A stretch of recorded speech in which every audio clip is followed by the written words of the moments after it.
Τι έγινε ρε χωάξεις, βρωμιάριδες, ξηχάματα, που πλέον ξέρουμε και ποιοι είστε. Πάτε να βγάλετε ψευδή τη συσκευασία της Δέλτα. Σας έτσουξε μήπως λίγο? Είδατε αντιδράσεις και πάτε να το γυρίσετε? Μισό λεπτάκι, που θέλετε να το κατεβάσω κιόλας. Μισό λεπτάκι. Το ψυγείο της Δέλτα, το μαγαζάκι της γειτονιάς μου. Τι είναι αυτό? Τι είναι? Βρωμιάριδες, τι είναι αυτό?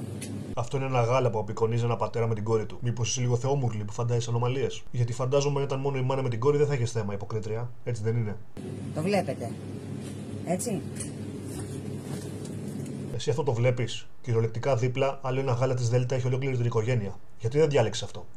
Όπως καταλαβαίνεις, κάνω μποϊκοτά στη Δέλτα. Μποϊκοτά στη Δέλτα θα έπρεπε να έχεις κάνει από τότε που αφαίρεσε τη βλαχοπούλη από το λογότυπο. Αλλά τώρα σας έδωσε σήμα τσοπάνης με τις κεραλιφές. Δεν πρόκειται να ξαναψωνίσω από την γαμοδέλτα ούτε ένα σοκολατάκι. Μόνο σοκολατάκια δεν φτιάχνει Δέλτα. Βλέπετε με τι έχουμε να κάνουμε πλέον. Από τη μία πλευρά έχουμε τους ψυχικά διαταραγμένους και από την άλλη τους νοητικά διαταραγμένους. Στη χειρότερη περίπτωση, εννοείται ότι θα συμπράξω με τους Χριστίνα Ταλιμπάν, σαν συντηρητικός που είμαι, αλλά αυτό δεν σημαίνει ότι και αυτοί δεν είναι βλαμμένοι. Τα έχουμε ξαναπεί. Κριτική σκέψη για να μην είστε πρόβατα κανενός.